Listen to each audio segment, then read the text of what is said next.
بھلائی اور احسان میں آپ کا کوئی ثانی نہیں تھا۔ ابو طالب نے کیا خوب کہا ہے، ابیض یستسقى الغمام بوجهه ثمال الیتامی عصمت للارامل۔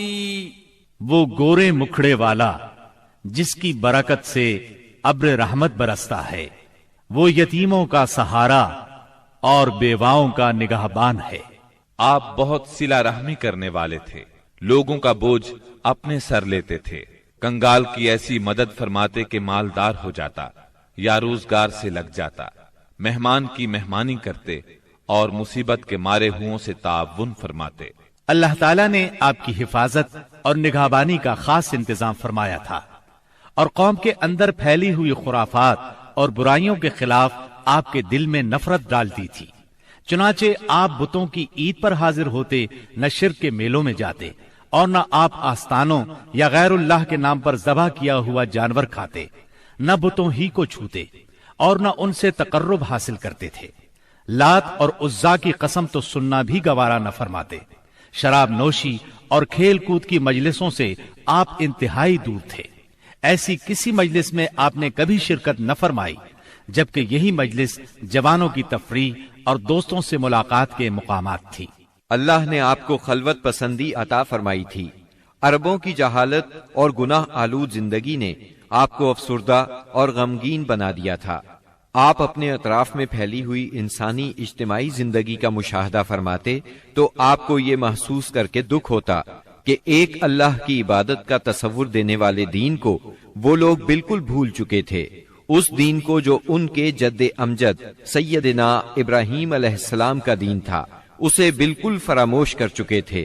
وہ اپنے ہاتھوں سے کعبے کی تعمیر نو بڑے احترام سے کرتے تھے، لیکن خانہ کعبہ میں بت رکھ کر ان کی پوجا کرتے تھے۔ یہ شرک نہیں تو اور کیا ہے؟ منافقت اور کہتے کس کو ہیں؟ جوا، شراب نوشی، بت پرستی اور بے حیائی معاشرے کا جز بن چکی ہے۔ اللہ تعالیٰ کی وحدانیت کا تصور تو پایا جاتا ہے، مگر اس تصور کو بت پرستی کے ذوق اور شوق نے بہت دھندلا کر دیا ہے۔ بتوں کی شکل میں اپنے معبود گھڑ لیے ہیں۔ ہر قبیلے اور ہر خاندان کا ایک پسندیدہ بت ہے، اور کعبے میں 360 بت رکھے ہوئے ہیں۔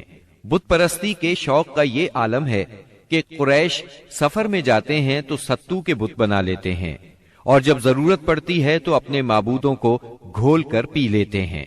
قریش کے معاشرے اور عرب کے ماحول میں عورت بیچاری کی حالت اس قدر پست، ذلیل اور ردی ہے کہ وہ اونٹوں، بکریوں اور غلے کی طرح تجارت کی چیز بن چکی ہے۔ شادیوں پر کوئی پابندی، کوئی روک نہیں۔ ایک مرد جتنی عورتوں سے چاہے شادی کر سکتا ہے، اور دوسری طرف عورت بھی جتنے مردوں کو پسند کرے ان سے تعلق پیدا کر سکتی ہے۔ چوری چھپے آشنائی سے لے کر کھلی بے حیائی تک ہر برائی کی جاتی ہے۔ پستی اور گراوٹ کی انتہا ہے کہ منقولہ اور موروثی جائیداد کی طرح باپ کی بیویاں بھی بیٹے کو ورثے میں ملتی ہیں، اور وہ اپنی حقیقی ماں کے سوا اپنی ستیلی ماؤں سے شادی کرنے میں کسی قسم کی آر محسوس نہیں کرتا۔ اس بے حیائی کے ساتھ عربوں میں ایک شدید مجرمانہ قسم کی غیرت بھی پائی جاتی ہے، وہ یہ کہ ہماری لڑکیاں کسی کو بیاہ ہی نہ جائیں، کوئی مرد ہمارا داماد نہ بنے۔ سنگ دلی کی حد تک اس غیر فطری غیرت کے سبب لڑکیاں زندہ دفن کی جاتی ہیں، اور اس انتہا درجے کی بے رحمی پر الٹا فخر کیا جاتا ہے۔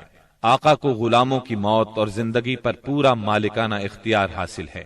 ملک میں کوئی مرکزیت نہیں پائی جاتی، ہر قبیلہ اپنے ایک سردار کے ماتحت خود مختار بنا بیٹھا ہے۔